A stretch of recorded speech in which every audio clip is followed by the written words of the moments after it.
Pronto. Pessoal, então a gente vai agora para a parte 2, tá? Da nossa primeira aula, que a gente está falando de fisioterapia neurológica, tá joia? Vamos lá, então. Vou aqui compartilhar a tela. Qualquer dificuldade, vocês podem me chamar, tá?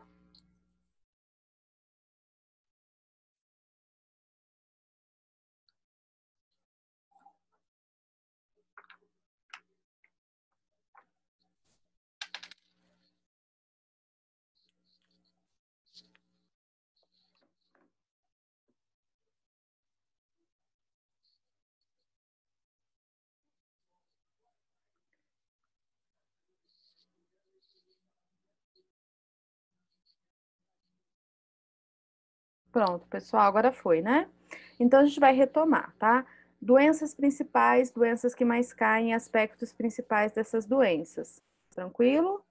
Todo mundo bem ouvindo? Vamos lá, então, gente, olha só. Vamos começar falando de lesão nervosa periférica, tá? Então, ó, atinge o sistema nervoso periférico, que a gente estava falando antes, né? É importante da gente conhecer, então. E aí, além das questões que a gente já disse em relação ao sistema nervoso periférico, que tem um motoneurônio inferior, que sai, chega até o músculo, certo? É importante a gente ver mais alguns conceitos, tá? Então, olha só o que é importante da gente ver. Bem, tem uma organização no sistema nervoso periférico que é muito importante para entender as lesões. Essa organização, pessoal, está ligada ao tecido conjuntivo que reveste os nervos, tá joia? Então, tecido conjuntivo que reveste os nervos. Eu vou passar aqui a figura, e aí vocês vão ver e depois vocês vão entender direitinho, ó. Então, tem esse tecido conjuntivo aqui, né? Essa capinha que tá aqui em amarelo, ó, que reveste os nervos, tá? Então, o que que tem dentro do nervo? Aqui dentro do nervo, gente, nós temos o axônio, tá bom? Que axônio, professora? O motoneurônio inferior, tá aqui, tá? Quem mais tá aqui? Posso dividir ele em alfa, em gama, tá? Motoneurônio alfa, motoneurônio gama. Aqui a gente também tem neurônio sensitivo, tá? Neurônio sensitivo, de sensibilidade. E aqui a gente também tem neurônio autonômico, do sistema nervoso autônomo, tá? Então, esses neurônios todos estão ali dentro do nervo. Cobrindo esses neurônios, pessoal, a gente vai ter alguns tecidos conjuntivos que são importantes. Então, olha só, presta atenção aqui, ó. Num primeiro nível, a gente tem fibras nervosas revestidas por endoneuro, tá? Já vou mostrar lá. No segundo nível, feixe nervoso ou funículo revestido pelo perineuro. E no terceiro nível, tronco nervoso unindo os funículos revestido pelo epineuro, tá? Então, a hora que eu trago aqui para a imagem, ó, a gente consegue ver esse revestimento, tá joia? Olha só, epineuro, certo? Reveste tudo, o tronco nervoso. Perineuro reveste esses feixes, tá vendo que tem um monte de bolinha aqui, ó? Cada bolinha dessa, gente, é um conjunto de neurônios que tem ou função sensitiva, ou função motora, ou função autonômica. E aí, mais interno ainda, ó, revestindo cada axônio, além da bainha de mielina, a gente tem o endoneuro. Tô falando isso porque isso é importante para a gente entender a lesão nervosa periférica, tá? Então, vamos colocar aqui, ó, como é que funciona. Eu tenho o neurônio, tá joia? Tá aqui. A gente já mostrou ele antes, né? Aí a gente tem redondinho aqui a bainha de mielina, tá? No sistema nervoso periférico.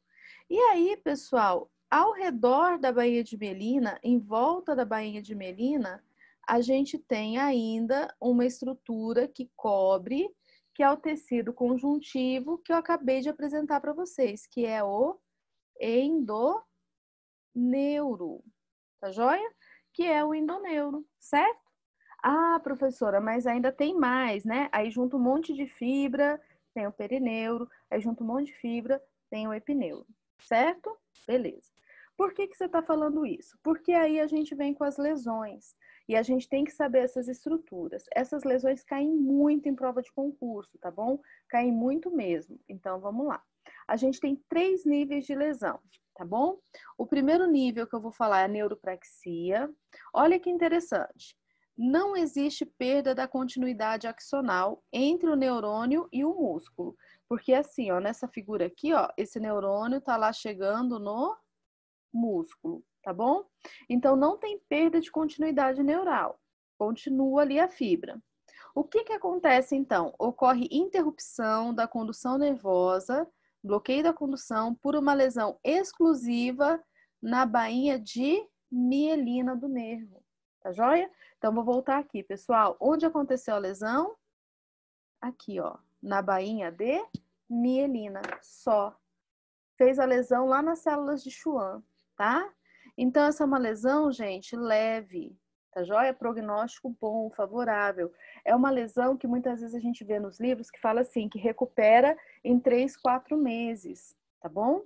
É uma lesão que tem mais sintomas, isso é importante. Tem principalmente sintomas motores.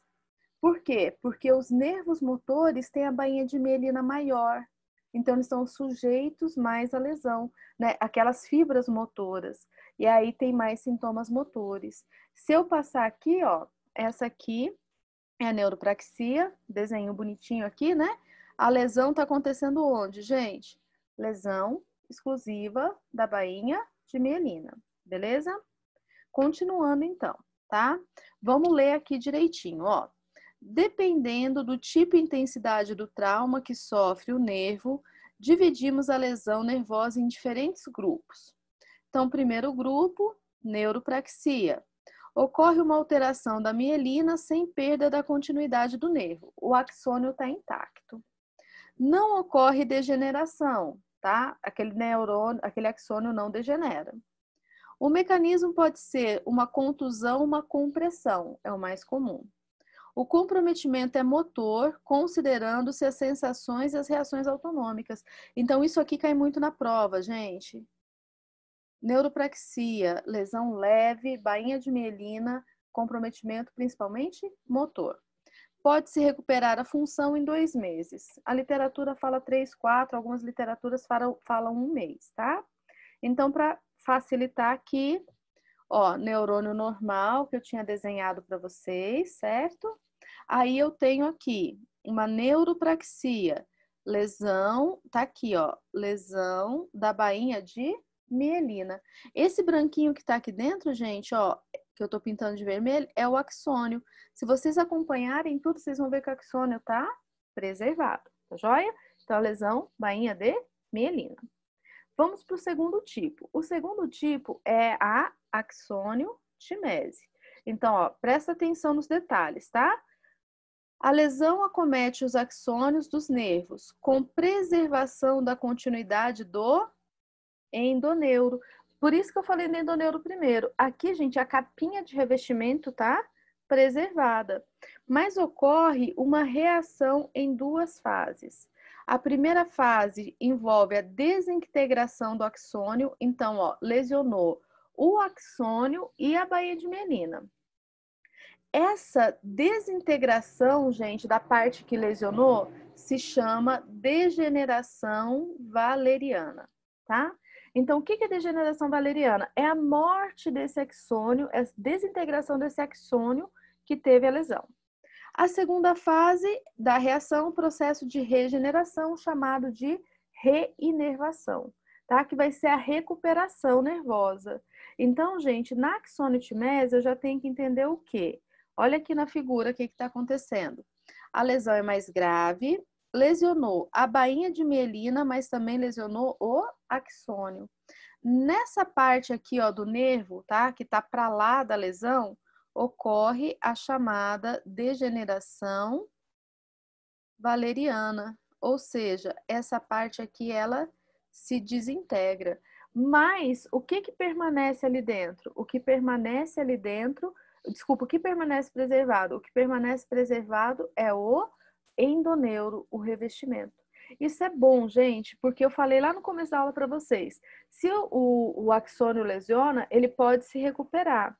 Se ele tiver assim, ó, uma casinha para ele crescer, para chegar lá no músculo de novo, ótimo, ele pode crescer e atingir o músculo de novo.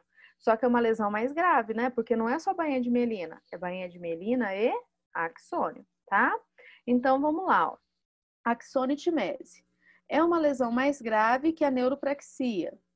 Mesmo que não se perca a continuidade anatômica do nervo, este apresenta interrupções tanto na mielina como no axônio, entendeu? Tanto a mielina quanto o axônio. Além do comprometimento motor, encontram-se alteradas as sensibilidades e as reações autonômicas também. Então já tem diferença. A recuperação da função pode demorar mais de 1 ano se acontecer. Porque, gente, esse axônio tem que crescer todo. Eu falo que se acontecer, por quê? Se a gente pega um nervo pequeno, beleza, eu pego o nervo axilar aqui, que é pequeno, boa chance. Se eu pego um nervo grande, tipo femoral, né, que é um nervo que vai até, passa aqui pelo quadríceps, pela coxa, vai até lá no pé. Aí é mais difícil desse nervo, desse axônio crescer de novo, entenderam? Vai levar mais tempo, né, se conseguir crescer. Então, aqui, ó, na figura, conseguem perceber aqui, ó, axonitimese, e aí tem segmentação valeriana com o endoneuro intacto, a degeneração valeriana com o endoneuro intacto, tá? E no terceiro ponto, a gente tem a neurotimese. A neurotimese é a mais grave de todas. Então, nesse tipo de lesão, ocorre perda da continuidade de todo o tronco nervoso e o tecido conjuntivo que o circunda, endoneuro, perineuro e epineuro. Perde tudo, pessoal. Tá? Geralmente, essa lesão é por tiro, é por facada, ou é por um erro durante uma cirurgia, corta o nervo inteiro. Então, o que aconteceu aqui? Olha na figura, ó. Cortou tudo aqui, interrompeu. Esse lado aqui não se... Desculpa aqui, né? Cortou tudo aqui e interrompeu. Então, esse lado aqui não se comunica com esse outro lado aqui. Perdeu a continuidade total. Para esse tipo de lesão recuperar, a gente tem que fazer uma cirurgia chamada neurorrafia, que liga as duas pontas, tá? Senão não tem recuperação. Olha aqui, o axônio, né, cresce, mas ele não tem aquele caminho para crescer. O endoneuro era o caminho dele e não tem mais. Então, perdeu essa possibilidade, tá? Então, vamos acompanhar. Neurotimese. Perde-se a continuidade anatômica, geralmente produzida por secção ou arrancamento do nervo. Estão comprometidos a bainha e o axônio. Para que se produza a recuperação, é necessária uma reparação cirúrgica com sutura, que é a neurorrafia, ou até com enxerto. Então, pega um pedaço de um outro nervo e aí tenta-se fazer um enxerto. De todas as formas, é possível que não se recupere totalmente a força e que a sensibilidade permaneça um pouco alterada. Então, é muito difícil de recuperar, tá? Aqui mostrando, então, a última figura. Neurotimese, tá vendo? Ocorre degeneração valeriana aqui com secção do endoneuro, ou seja, gente, o endoneuro não está preservado, tá? Gente, essas 3 tipos de lesões tem que saber de cor e salteado, cai muito na prova, tá bom? Então, ó, guarda aí, beleza? Tranquilo? Então, tá bom. Aqui para ilustrar para vocês como acontece a regeneração. Eu disse lá no começo, se o corpo morrer, já era. Mas se o axônio for lesionado, tem chance, tá? Então, o que acontece? Ó, a tesourinha aqui está simbolizando a secção, tá? Já cortou. Então, essa parte de baixo, ó, sofre a degeneração valeriana. Depois, gente, vem as células de Schwann ali na região, se proliferam por ali, tá? E vão ajudar aquele nervo a crescer e chegar de volta ao local. Claro, gente, quanto mais preservado tiver, então, se tiver um endoneuro, mais fácil desse nervo voltar lá e reinervar um músculo, que é a axonitimese. Se não tiver preservado, aí, como eu disse para vocês, as chances são muito pequenas, tá? E aí, gente, olha só, aconteceu ou a neuropraxia, ou a axonitimese ou a neurotimese. O que o paciente tem de sintoma, tá? Então, eu preciso que vocês guardem isso. Primeira coisa que eu vou perguntar para vocês, é lesão do motoneurônio superior ou inferior? lesão nervosa periférica, tá? Aconteceu no plexo braquial, ou no plexo lombo-sacro, no nervo femoral, no nervo fibular, no nervo axilar, aconteceu em um nervo periférico. Então, gente, essa lesão é uma lesão do motoneurônio inferior. Quando eu tenho lesão do motoneurônio inferior, os meus sintomas são de perda. Lembra? Hipotonia, hiporreflexia, perda de força, perda de massa muscular. Então, olha os sintomas, gente, se não bate direitinho. Em relação ao comprometimento motor, o paciente tem paralisia ou paresia, perda de força. Atrofia muscular, perda de massa muscular. Atonia ou hipotonia, o termo que a gente mais vê é hipotonia, tá? E a reflexia ou hiporreflexia. O que determina se vai ter plegia ou paresia? Se a força vai ser 0 ou se vai ser 1, 2, 3? Aquele grau de lesão, tá? Então, é muito comum, pessoal, por exemplo, numa neuropraxia, o paciente ficar com diminuição de força. E numa neurotimese, ele perder toda a força, tá bom? Bem, além do quadro motor, acontece alterações sensitivas, tá? Por quê? Porque tem uma parte do nervo que é sensitivo. E também pode acontecer alterações tróficas, alterações de tecido mole, aqui relacionado, gente, ao sistema nervoso autonômico. Eu não sei se vocês já atenderam um paciente com lesão nervosa periférica, mas é comum, por exemplo, ter alteração do crescimento de pelo, crescer mais ou crescer menos.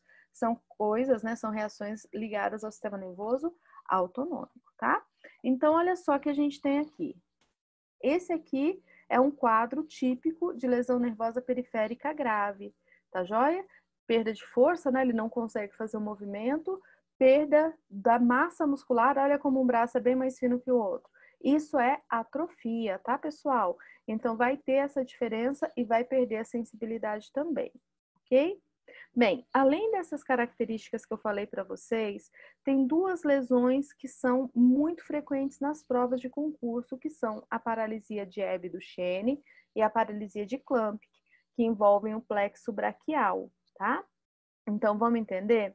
Essas paralisias, pessoal, elas estão ligadas a uma doença chamada, especialmente, tá?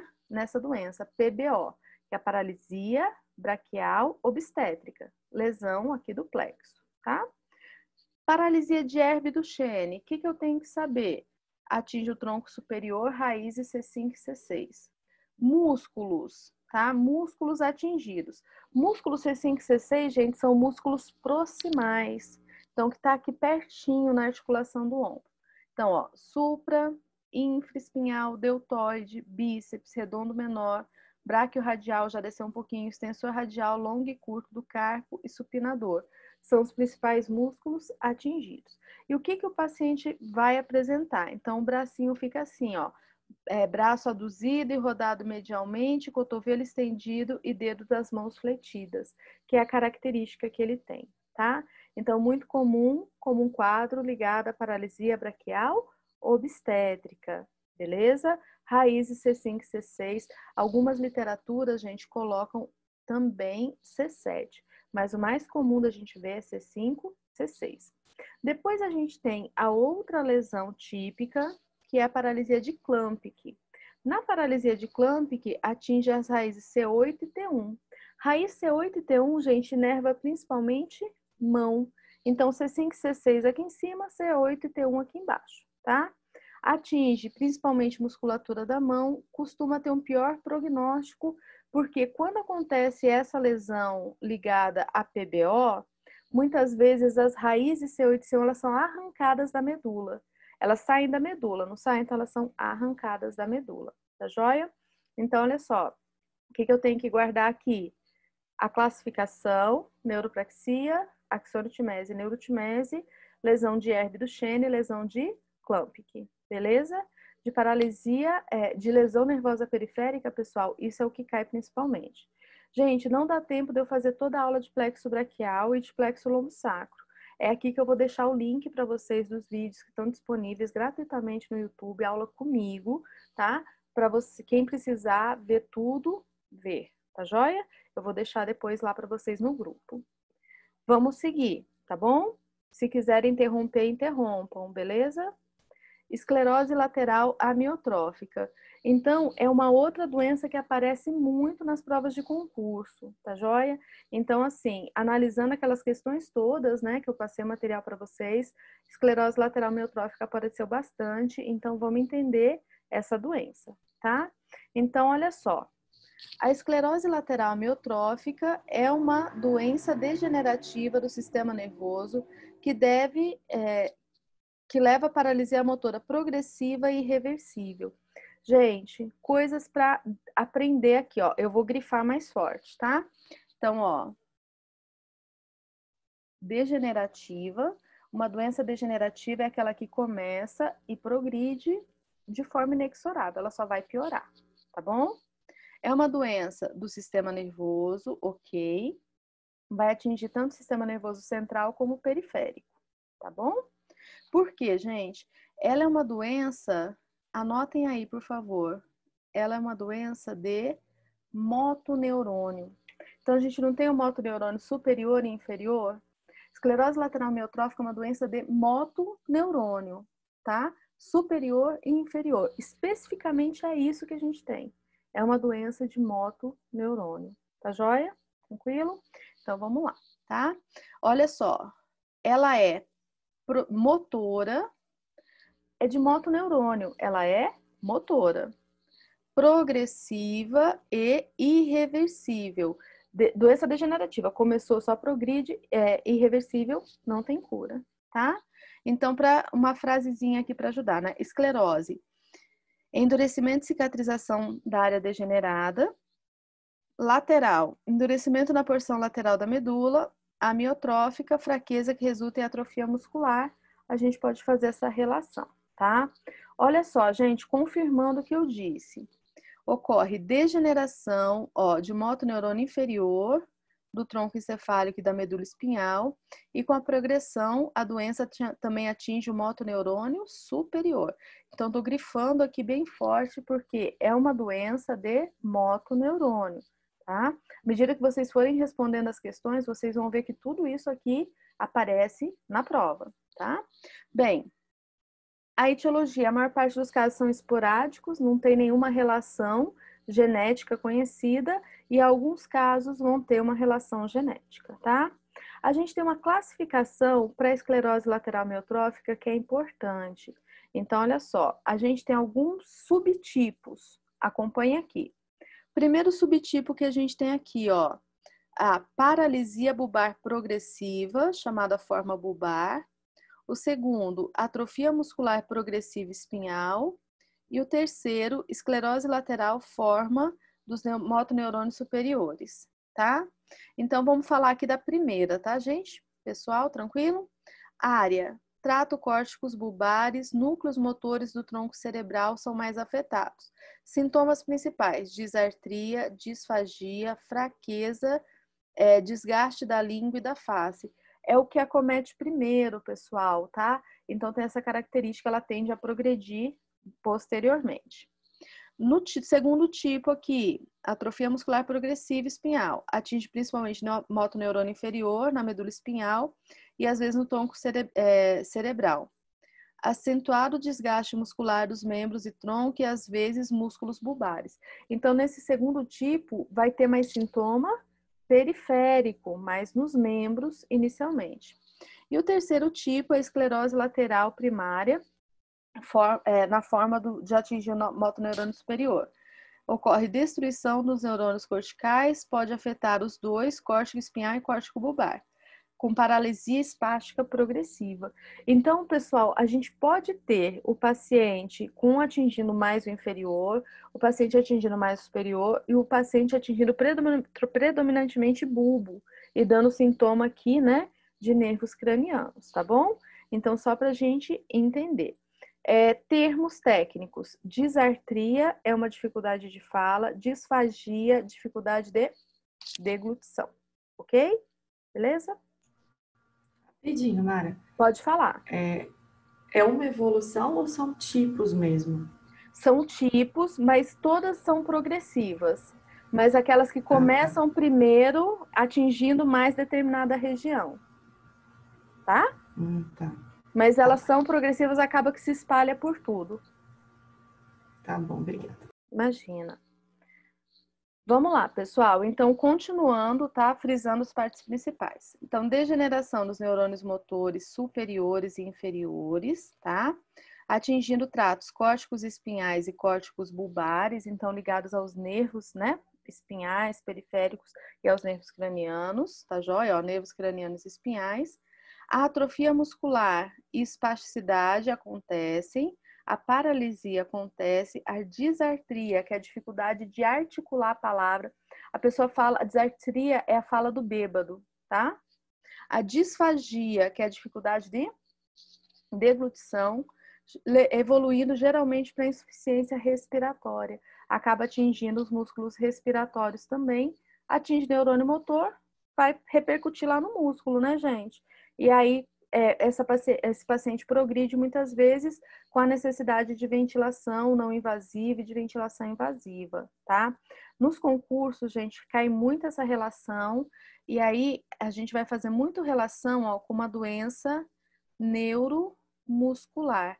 Então, quando a gente vai falando lá na respiratória, na ventilação mecânica, quando fala doença neuromuscular, vocês têm que fazer essa relação direta, tá? Porque às vezes cai o caso clínico de esclerose lateral amiotrófica e aí cai, né, as perguntas relacionadas à ventilação mecânica e você tem que lembrar, opa, se esclerose lateral amiotrófica, é uma doença neuromuscular, então as questões, né, de ventilação vão estar ligadas a uma doença restritiva e algumas características que daí a gente vai ver lá na frente, tá bom? Bem, aqui mostrando, né, um pouquinho desse comprometimento do tronco encefálico. Então, muitos pacientes, gente, começam manifestando sintomas justamente nessa região, tá? Então, altera a fala, altera a deglutição, altera movimentos dos olhos, tá joia? E aqui tem uma tabelinha que eu acho interessante para falar de diagnóstico. Então, muitas vezes tem algumas características que também podem aparecer na questão do concurso, que vai falar assim para vocês. Vai pedir, né? É esclerose lateral amiotrófica ou é outra doença? Tá joia? Vamos ver o que caracteriza ser esclerose lateral amiotrófica. Olha só. Bem, ó, presença de, para ser ela, tá joia? Envolvimento clínico, eletroneuromiográfico ou anatomopatológico do neurônio motor inferior. Alteração de tipo neurogênica no na eletroneuromiografia em músculos dinamicamente normais. Então, já vai ter uma doença neurogênica, né, de origem nervosa, beleza? Também a gente pode ter sinais de envolvimento dos neurônios motores superiores, progressão da doença dentro de uma região ou para outras regiões. Então, quando tem essas características, chama a atenção para a possibilidade de ser esclerose lateral amiotrófica. O que descarta ela? Vamos lá. Então, não pode ter, pessoal, comprometimento sensitivo. Gente, ela é uma doença de motoneurônio, então sensibilidade não altera, tá?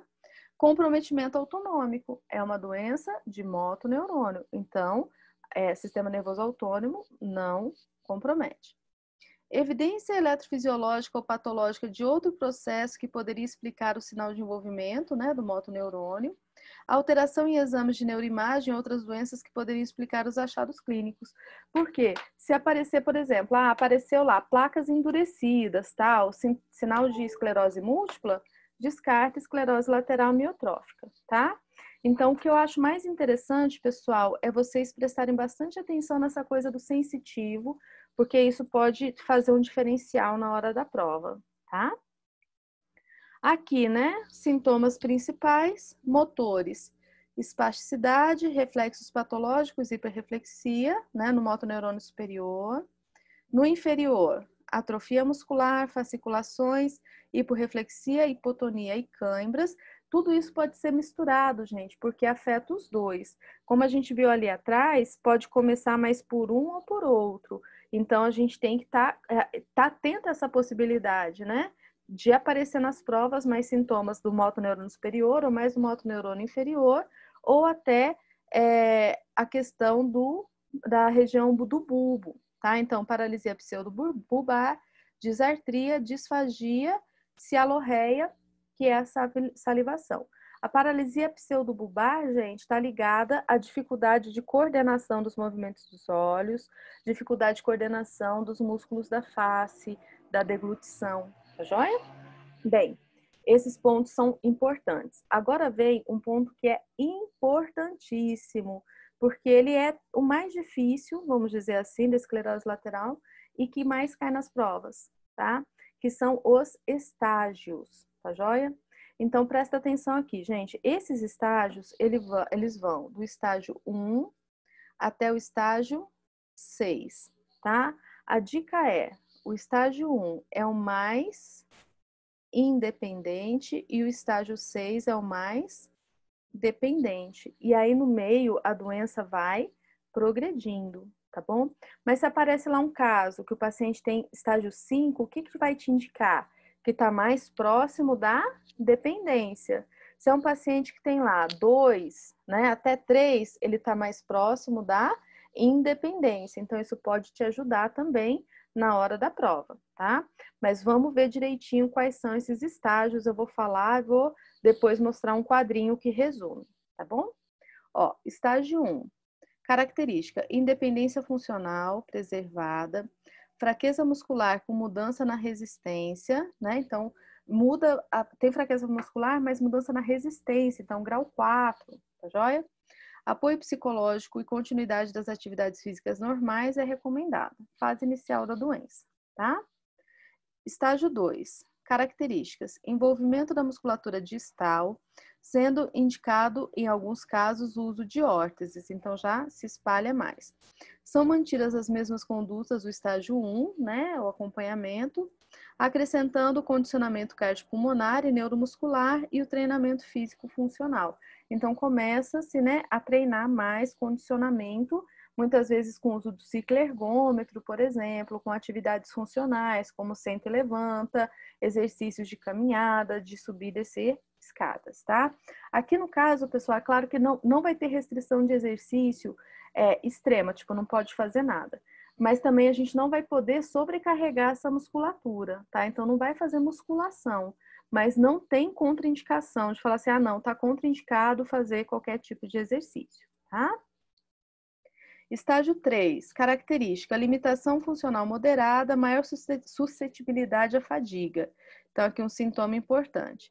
Os pacientes necessitam de cadeira de rodas e podem usar órteses para os braços. Então, gente, no estágio 3, né, você pensa que está ali na metade do caminho, já está na cadeira de rodas, tá? Principalmente para as maiores distâncias, às vezes dentro de casa não. Estágio 4, este é o início de uma fase mais grave, com alterações nos membros inferiores, continuação dos exercícios do estágio 2, com acréscimo de exercícios que visam prevenir contraturas musculares e orientações sobre os posicionamentos quando deitados. Então, aqui, pessoal, no estágio 4, é um paciente que já está indo, né, caminhando por uma dependência maior. Então, esse aqui é bem semi-dependente, tá? Mas já necessitando de mais auxílio. O estágio 5, dependência funcional, demandando exercício de alongamento, de terapia manual para reduzir dores musculares e articulares, espasticidade e fasciculação muscular. A estimulação elétrica e a hidroterapia auxilia como a estabilidade, assim como o uso de órteses. Então, a gente já tem aqui uma dependência em funções do dia a dia. E aí, a conduta vai sendo adaptada para essas questões de dependência, mudança de decúbitos e tudo mais. E no último estágio, a gente tem, esse é o estado máximo de dependência, os pacientes são por vezes imóveis, com envolvimento do sistema respiratório. A fisioterapia cardiopulmonar é de grande importância nessa fase, assim como as alterações de postura e um programa de atendimento domiciliar. As técnicas fisioterapêuticas do estágio 1 e 2 devem ser continuadas. Então, aquela tentativa de manutenção, né, pessoal, de condicionamento, de alongamento, de força, o máximo possível, tá? Então, só para prestar atenção aqui um pouquinho, uma classificação da esclerose lateral amiotrófica é essa que vai de 1 até 6, tá bom? Vou pular aqui rapidinho Eu já volto porque tem um quadro que eu quero mostrar para vocês, tá? Nesse quadro aqui, gente, detalha mais as perdas. Então, olha só. Estágio 1, fraqueza leve, desajeitada, que é a perda de coordenação, locomove-se, independente nas AVDs. Estágio 2, fraqueza moderada seletiva, independência um pouco reduzida nas AVDs, por exemplo, dificuldade para subir escadas, para erguer os braços ou para abotoar roupas. Estágio 3, fraqueza grave, seletiva, principalmente nos tornozelos, punho e mão, distal, tá? Redução moderada da independência nas AVDs, fadiga facilmente com locomoção por longas distâncias, locomove-se, mas muitas vezes nas distâncias maiores é com cadeira de rodas e esforço um pouco maior para respirar. Estágio 4, síndrome do braço caído, ombro doloroso, que a gente vê no AVE, com dor no ombro e às vezes o edema da mão. Síndrome ombro-mão, tá? Lembra do paciente do AVE? Mesma coisinha. Fraqueza, tá joia? Dependente de cadeira de rodas, grave fraqueza nos membros inferiores, com ou sem espasticidade, capaz de realizar as AVDs, mas fadiga-se facilmente. Estágio 4, grave fraqueza de membro inferior, fraqueza moderada a grave dos membros superiores, dependente de cadeira de rodas, mais dependente para as AVDs, possível colapso da pele secundário à perda de mobilidade, úlcera de pressão. E o estágio 6, confinado ao leito, né, o paciente realmente acamado, dependendo para posicionamento, cadeira de rodas, completamente dependente para as AVDs, tá joia? Então, traz bem essa visão das fases da evolução da esclerose lateral amiotrófica.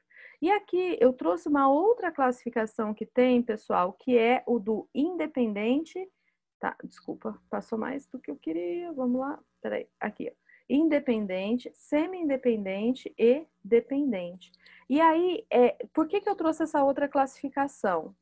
Porque já vi cair em prova de concurso essa classificação de 1 a 6 e já vi essa questão da dependência ou da independência, né? Mas aqui a gente faz a relação, ó. Então tá tudo escritinho aí, ó. O independente, capacidade motora preservada, paciente sendo capaz de deambular, de realizar suas AVDs. A ligeira redução de força, então redução pequena, mais suscetível à fadiga. Fisioterapia. Os principais objetivos são manter o funcionamento motor estável por tanto tempo quanto possível, para evitar retrações musculares, deformidades, reeducação postural e orientação sobre o uso de órteses, tá? Então, é uma outra classificação, mas eu coloquei porque cai na prova, tá? Já vi caindo. Então, para vocês estarem preparados, se aparecer a de 1 a 6 ou se aparecer essa da dependência. Aqui, ó, semi-independente. Os indivíduos apresentam dificuldade na realização de atividades diárias, o uso de cadeira de rodas é necessário, o início do envolvimento do sistema respiratório, dispneia durante os esforços, alongamento, fortalecimento muscular, exercício de postura e tronco, e exercícios respiratórios são recomendados. Estes procedimentos aumentam a flexibilidade, reduzem as câimbras e fortalecem a musculatura e melhora a postura. Então, a gente vai vendo, né, que já vai entrando aqui mais característica respiratória. E no dependente é o paciente que precisa do cuidador, né? É dependente nas AVDs. Muitas vezes a preservação de mobilidade articular é importante, com ênfase na região pélvica e escapular. A preservação e melhoria do controle do tronco e o treinamento respiratório e alterações posturais são recomendadas. Tudo isso para que o impacto respiratório seja seja menor, né? Cada vez menor não, mas que o impacto respiratório seja menor à medida que a doença progride, porque a gente sabe que a doença vai progredir, e à medida que ela progredir, o paciente pode apresentar complicações, tá? Então, gente, esclerose lateral amiotrófica, por favor, guardem. Neurônio motor, tá joia? Aí, vocês têm que ter, né, fazer essa ligação, né? Se lesiona o inferior, se lesiona o superior, o que acontece? E a outra coisa que eu destaco são as fases, tudo bem? Então, ó, tô tocando, tá? Se precisar, vocês parem. Síndrome de Professora, Oi, pode falar. sobre a questão dos sintomas, depende muito em que fase tá para ser superior ou inferior?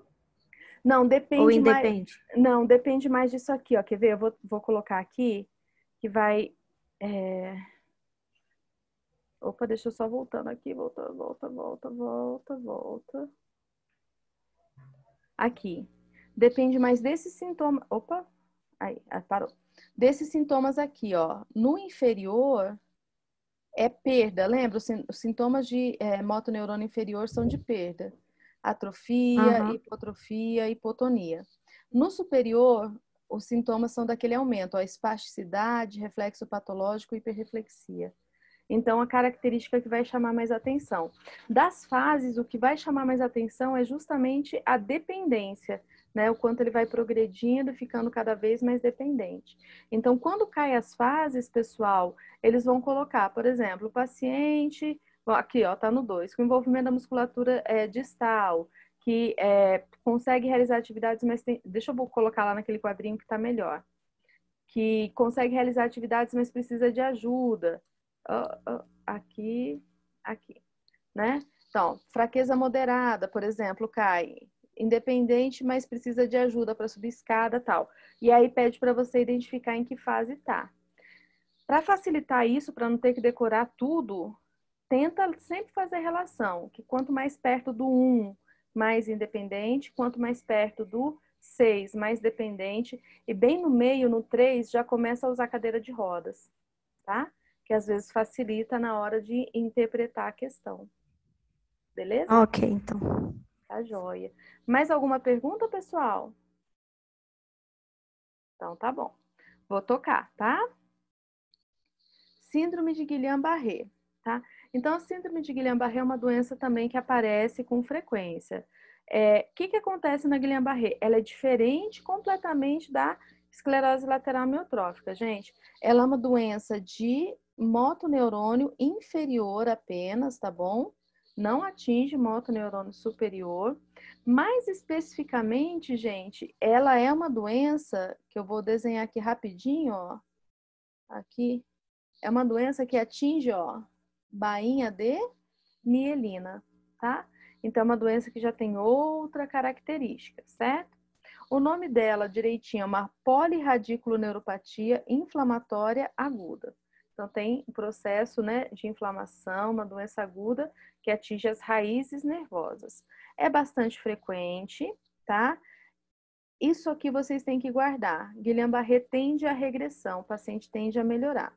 Acomete predominantemente adultos jovens de meia idade, mais homens que mulheres. E isso aqui também é outra coisa importante para guardar. Ela é precedida por sinais e sintomas de infecção, principalmente a gripe, que costuma melhorar antes que aconteça o sintoma neurológico. Então, a pessoa tem uma infecção, por exemplo, tem uma gripe, aí depois de uma semana, um resfriado, a pessoa já está melhor, né? Passa os sintomas da gripe e aí vem sintomas de perda motora, tá? Que a gente já vai falar direitinho com esses sintomas. Pessoal, atenção, Guillain-Barré atualmente pode estar relacionada com Zika, tá? Então, infecção por Zika. E também fala-se em Guillain-Barré relacionado ao Covid. Então, se eu fosse vocês, eu colocaria um asterisco nessa doença, porque pode aparecer na prova por conta dessa relação que está sendo estudada da infecção por Covid desencadear a Guillain-Barré, né? Ser esse agente que está falando aqui que depois vai desencadear Guillain-Barré, tá joia? Então, vamos lá. O que acontece, tá? Afeta o corpo como um todo, tá bom? Aqui eu quero chamar mais atenção para a figurinha do que para o texto. Principalmente, ó, vai pegar a saída dos neurônios, né? Ali da medula. Pode atingir também, pessoal, nervo craniano, mas principalmente aqui na medula. E o que o paciente tem? Então, ele tem uma paresia ascendente progressiva em bota e luva. Então, é outra coisa que tem que guardar, tá? O que acontece? Principalmente perda de força, que começa nas mãos e nos pés e que sobe. E aí, à medida que sobe, vai acometendo perna, coxa, antebraço, braço, até atingir musculatura respiratória. Se atinge musculatura respiratória, o paciente pode evoluir para uma insuficiência respiratória aguda e precisar de ventilação mecânica. Se não tiver ventilação, o que vai acontecer? O paciente vai a óbito, tá? Então, gente, como é uma lesão da bainha de mielina, o paciente tende a melhorar. Ele tende a melhorar bastante. Por isso que fala aqui, ó, recuperação apreciável ou completa. mas o problema dele vai ser justamente se acometer a musculatura respiratória e ele não for socorrido a tempo, tá? Então, atinge motoneurônio inferior. Sintomas: perda de força, arreflexia e hipotonia. Tá? Nos casos clínicos, pode ser relatado que apresentava proteínas no líquor, aumento de proteínas no líquor, tá? E pode ter também possível comprometimento dos nervos cranianos, mas especialmente da respiração, se atingir a musculatura respiratória. As alterações sensitivas são discretas, normalmente tem mais sintomas motores. Pessoal, eu posso falar que é uma espécie de neuropraxia? Posso. Lembre-se sempre, neuropraxia apresenta sintomas principalmente motor, tá joia? Bem, aqui mostrando, né, a base da doença é o quê, gente? Sabe aquela infecção pela gripe? A pessoa produz anticorpos e esses anticorpos está simbolizando aqui, ó, ataca justamente o nervo periférico. E a hora que ataca o nervo periférico, ó, atinge a bainha de mielina, vai destruindo essa bainha de mielina. Por isso que tem essa característica, né, de neuropraxia, tá? Então, o prognóstico é bom desde que o paciente sobreviva à falência respiratória. Como eu chamei a atenção para vocês, acho importante chamar a atenção que existe uma relação já comprovada do Guillain-Barré com o Zika vírus. E estuda-se essa relação também do Guillain-Barré com a COVID, tá? No momento certo eu vou falar mais de COVID para vocês, ok? Mas para vocês já irem guardando aí, que são informações importantes, tá? O diagnóstico geralmente é feito pela punção do líquor, né? Tira o líquor. E aí foi o que eu disse para vocês. O aspecto do líquor está diferente, tem mais proteínas, é identificado então que tem uma alteração. E pode fazer eletrofisiologia também para detectar a perda, que são os exames de neuromiografia. Mas o mais comum realmente vai ser fazer o exame do líquor, tá? Bem, tratamento, principalmente assistência respiratória, como eu disse, se não atender, morre, e aí é importante para a gente ligar, né, com a fisioterapia respiratória, pode aparecer nas provas. E, de novo, pessoal, aqui também a característica da ventilação vai ser para doença neuromuscular, tá? Igual que a gente viu lá na esclerose lateral amiotrófica. É feito, só para vocês saberem, a plasmaforese, que vai ser justamente a substituição do plasma da pessoa, então tem uma doação de plasma, né? E troca, porque o anticorpo está no plasma. E a reabilitação para melhorar a capacidade motora, tá? Complicações mais importantes, pessoal. Então, assim, ó, a complicação mais grave é a paralisia do músculo respiratório, levando à insuficiência respiratória. E as possíveis complicações vão ser aqui, ó, relacionadas, né, a essas perdas que o paciente tem. Inclusive, pode ficar com oftalmoplegia, dificuldade de movimento dos olhos, ataxia, que é a perda de coordenação, disfagia, que é a dificuldade de deglutição, tá? Então, só para a gente ter uma ideia que, assim, pode ser mais séria e causar esses sintomas mais graves. Aqui está falando os fatores de risco principais, o diagnóstico e o tratamento. Aqui eu vou deixar, então, como um resuminho para vocês, para que depois vocês consigam, né, extrair mais informações. Mas é importante dar uma olhadinha nisso aqui, ó, porque pode aparecer lá no concurso, né, no caso clínico, a infecção pelo influenza, pelo vírus Epstein-Barr, pelo Zika vírus. Tá joia?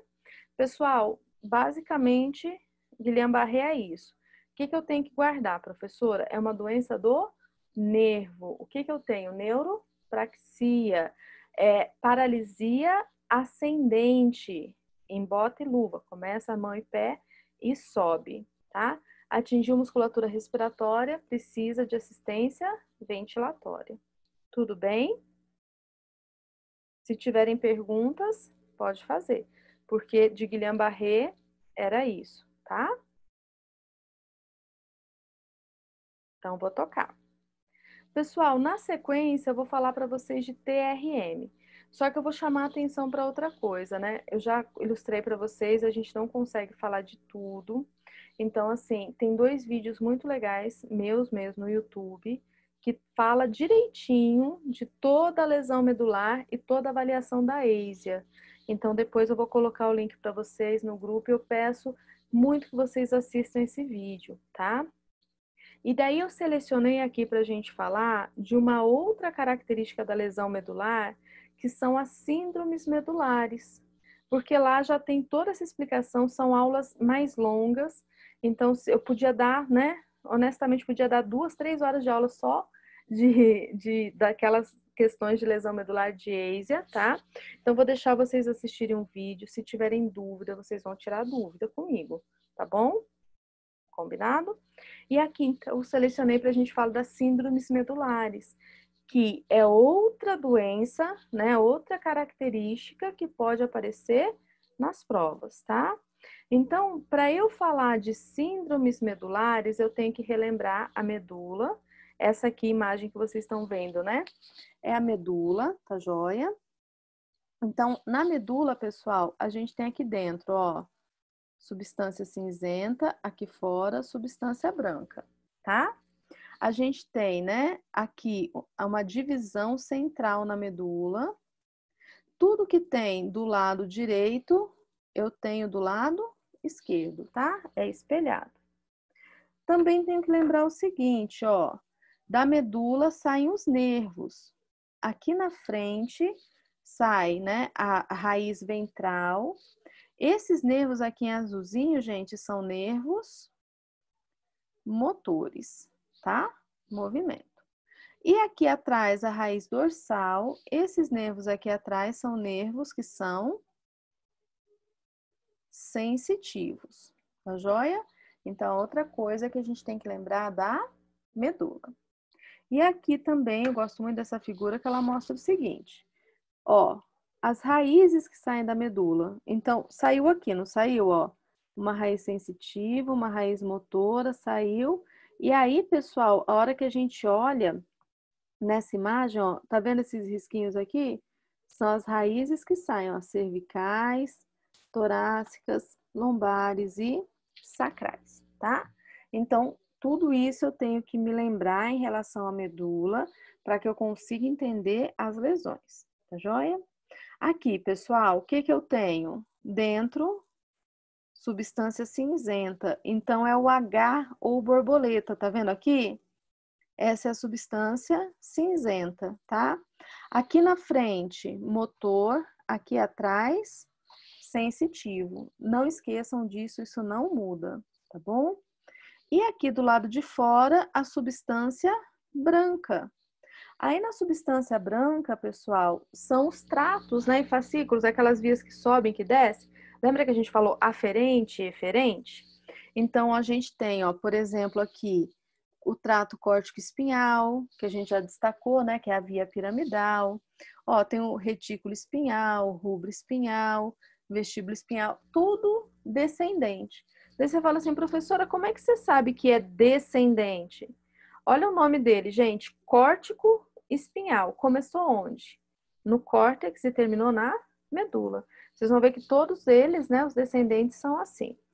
Do outro lado aqui a gente tem as vias ascendentes, ó, então fascículo cuneiforme, a gente tem aqui deixa eu só achar aqui onde está direitinho, o trato espinotalâmico lateral, que a gente destaca, tá? O trato espinotalâmico ventral anterior. Então, são esses os tratos que chamam bastante a atenção da gente, tá bom? Também, pessoal, vou falar mais um. Tem um outro vídeo lá no YouTube que explica direitinho isso. Você fala, professora, mas por que você não fala? Não dá tempo, tá bom? Mas eu vou estar aqui para tirar as dúvidas de vocês nessa aula, nas próximas, sem problema. Então, a gente tem que ter essa base. E aí, pessoal, dependendo do local onde tiver a lesão, a gente tem uma síndrome medular. No total, nós temos 6 síndromes, que são essas que estão aparecendo aí na tela, tá? Então, a gente tem, ó, lesão da coluna anterior, tá bom? Vou voltar aqui, ó. Coluna anterior é o corno anterior. Ó, é onde está quem? É onde está o neurônio motor, tá?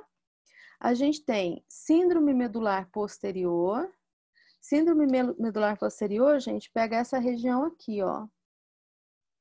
Fascículo cuneiforme, fascículo grácil, tá? A gente tem síndrome centromedular. Síndrome centromedular pega esse meinho aqui, ó, onde tem esse buraquinho aqui da medula.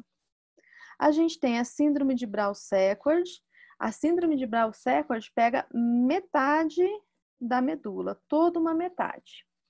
E depois a gente tem o cone medular e a cauda equina, que o cone medular é aquela pontinha assim de baixo, ó, da medula, e a cauda equina são os nervos que saem dessa medula, tá?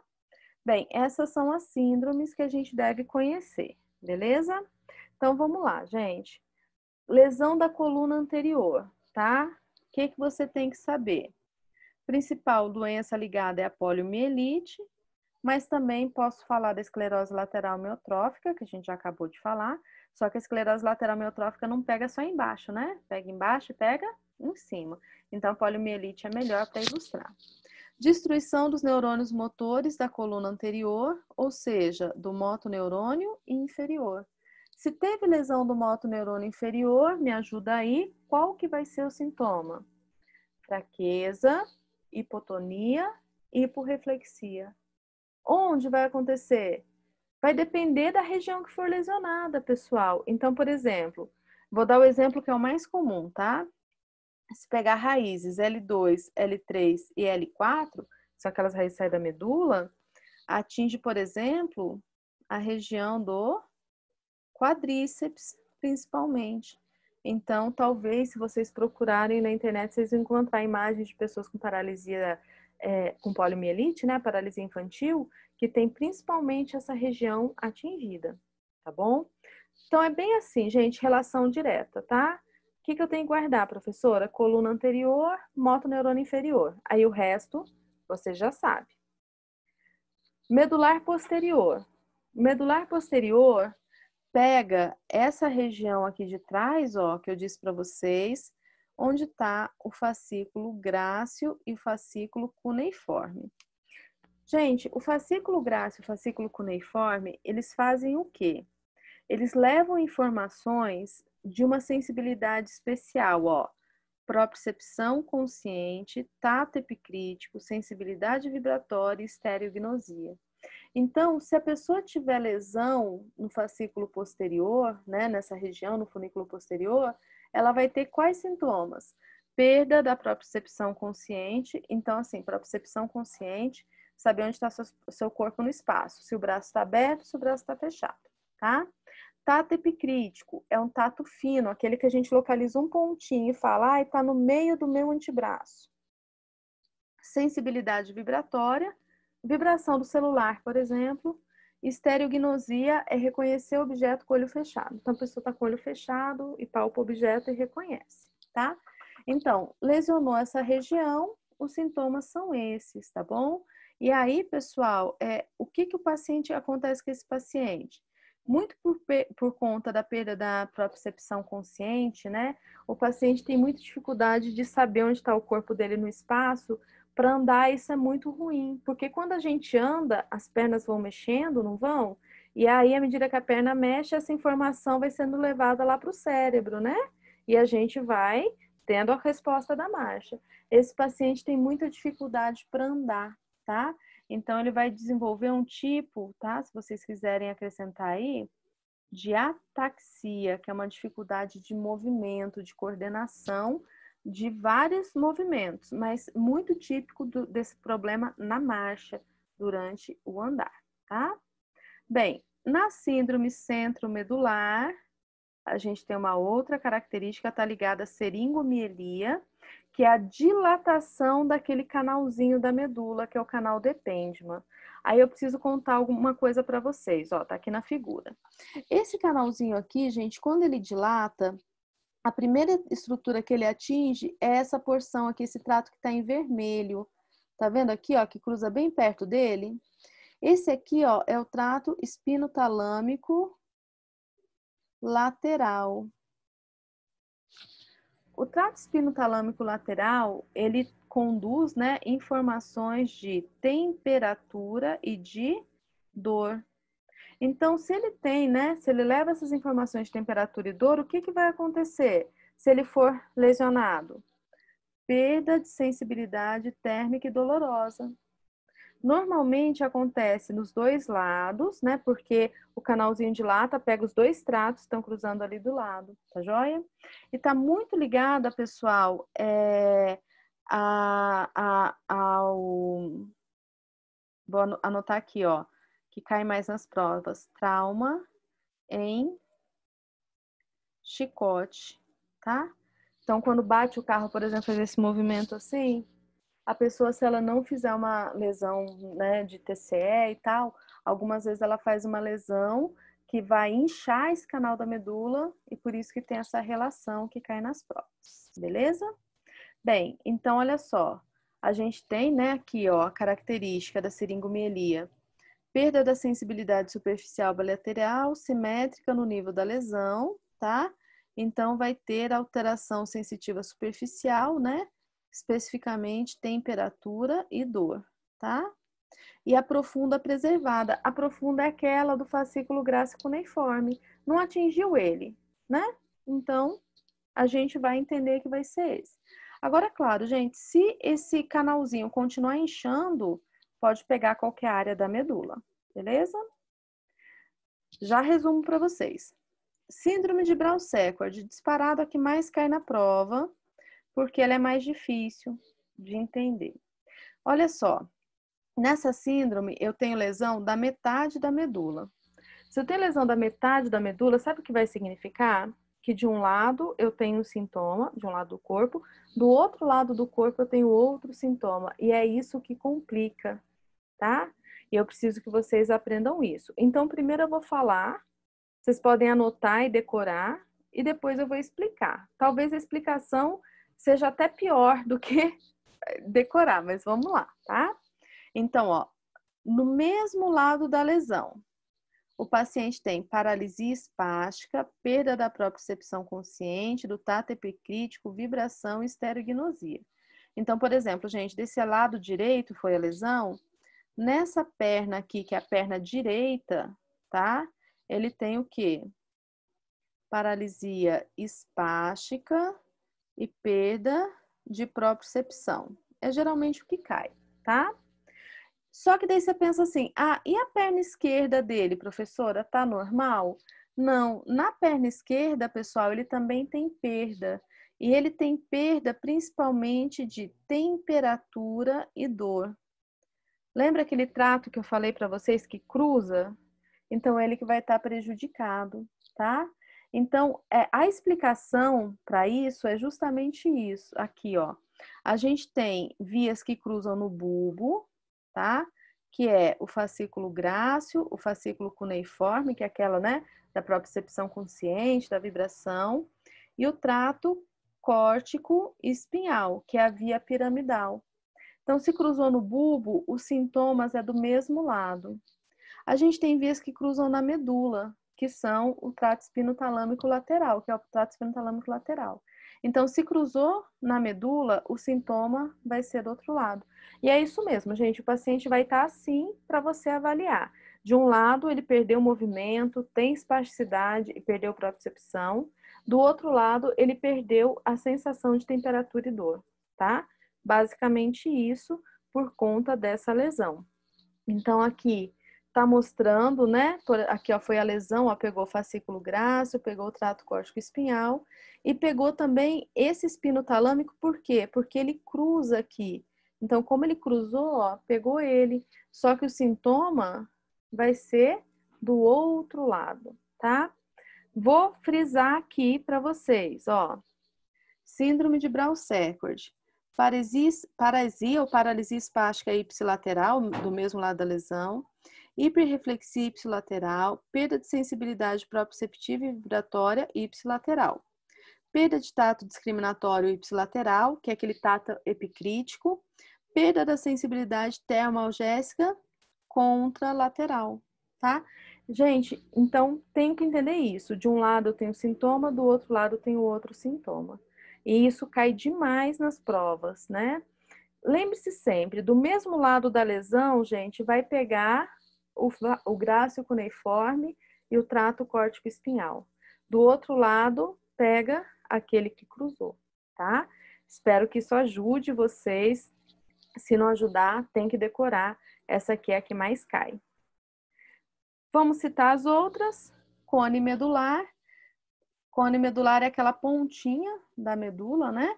Quando pega cone medular, gente, atinge principalmente, ó, disfunções intestinais da bexiga, né? Incontinência urinária e sexual. Incontinência anal, paralisia flácida da bexiga, impotência sexual. Anestesia em cela. Pensa assim, se a pessoa fosse sentar num cavalo, o que ia acontecer, né? Essa região bem que pegaria na cela fica com anestesia. Abolição de reflexos anais e preservação dos reflexos profundos dos membros inferiores.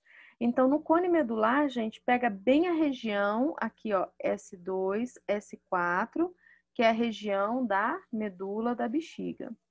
E na caudequina, a caudequina já é essas fibras, né, que desceram.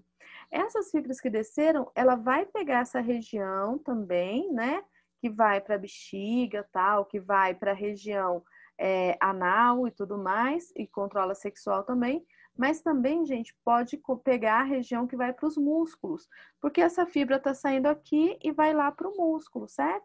Então, dependendo da fibra que pegar, também dá sintomas no músculo, tá? Aí aqui ficou em espanhol, mas vamos lá, ó. Lesão nas raízes lombares, anestesia, né, nessa área de lesão, e perda do controle voluntário dos músculos que são inervados pelas raízes que foram lesionadas, tá? E aqui para mostrar, ó, a pontinha é o cone e aqui é a caudequina. Então, depende do local onde pegar, a gente vai ter determinado sintoma. Tudo bem? Beleza? Estão vivas? Espero que sim. Eu sei que é muita coisa. Vamos revisando, tá? Não se preocupe, pessoal. A matéria de sábado ela é bem mais curta. Então, o que faltar aqui, que essa matéria é mais longa, a gente finaliza sábado e faz a outra, tá bom? Então, não precisa se preocupar, que a gente vai falar todos os pontos principais. Tranquilo? Alguma pergunta, gente?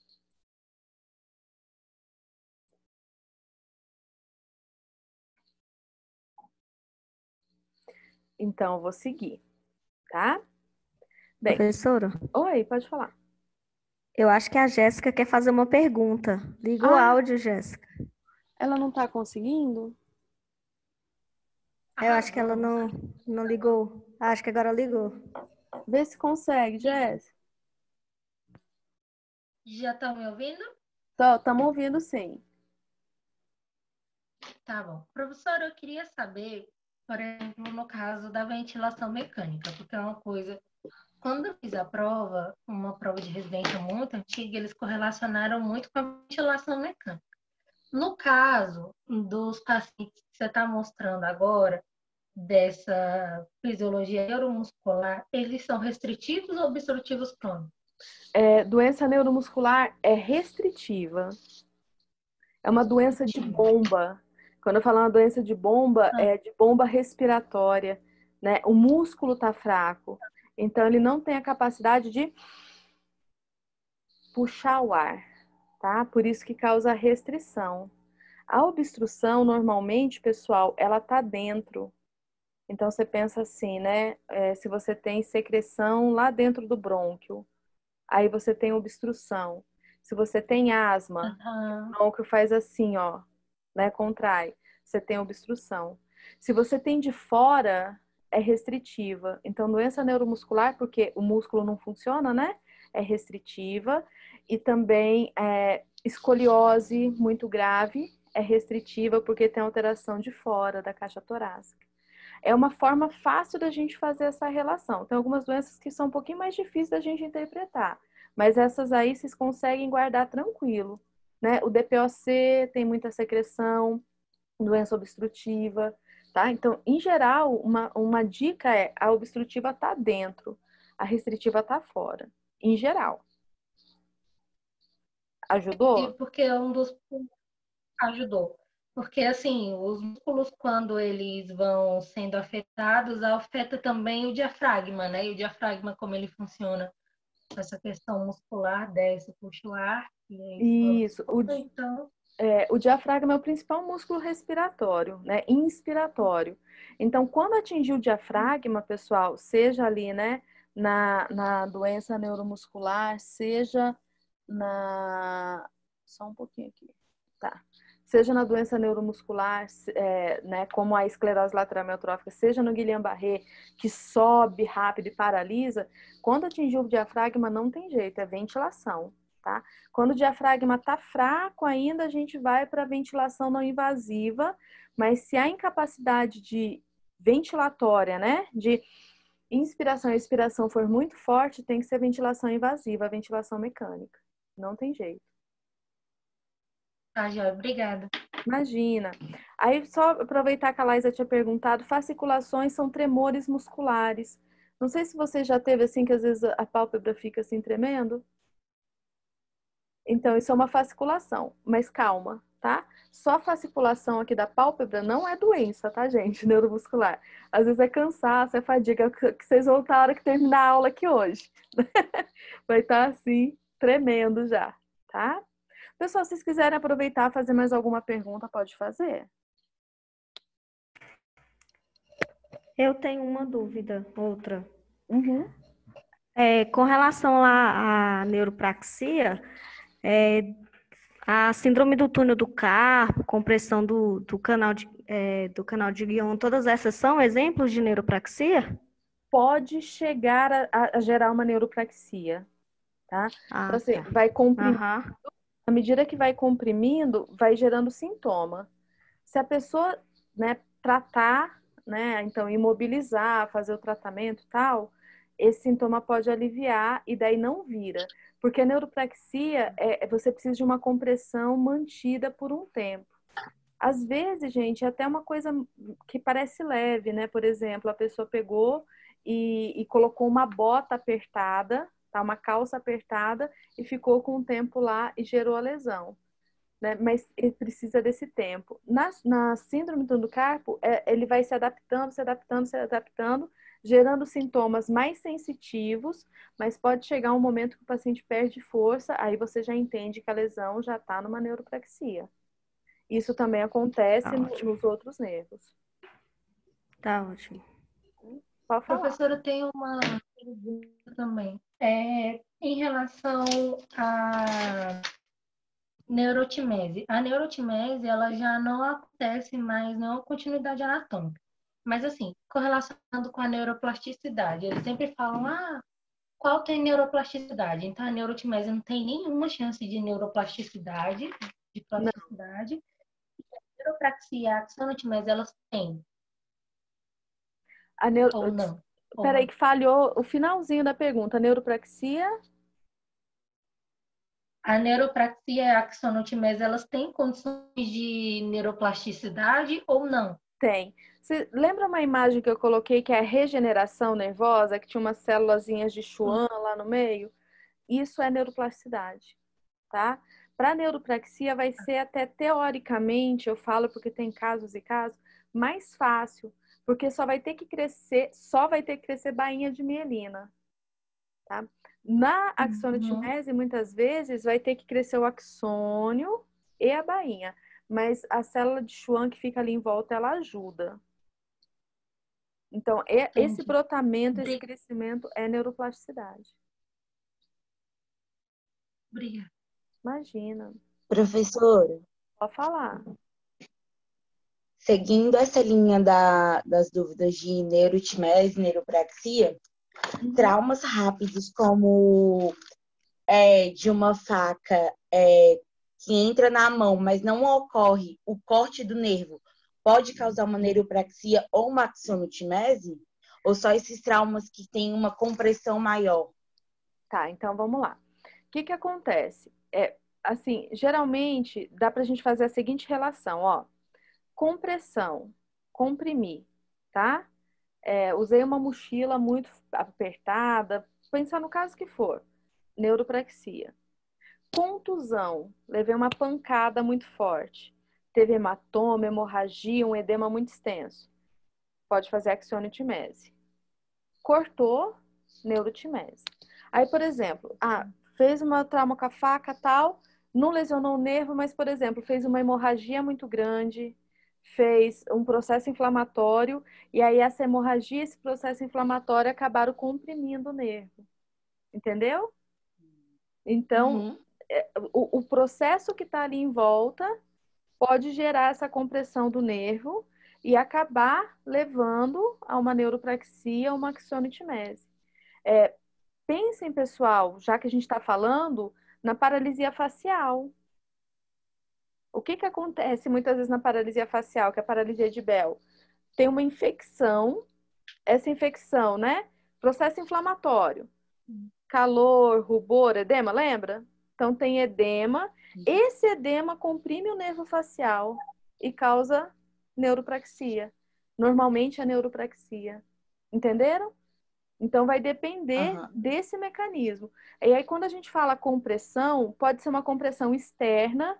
Então, sei lá, né? Como eu disse, a bolsa, a mochila, posição durante uma cirurgia, ou pode ser uma compressão interna. Então, está tendo um processo inflamatório ali, fechado, e essa compressão interna leva à lesão. Só mais uma coisa, Só professora. perguntar. O sintoma de sensibilidade, ele pode ser maior do que o motor? A Então, perda de sensibilidade? na neuropraxia, tá? Vamos pensar na neuropraxia aguda. Então, sei lá, eu terminei a aula aqui, aí eu fui dormir, eu dormi em cima do meu braço, eu passei a noite inteira assim em cima do meu braço.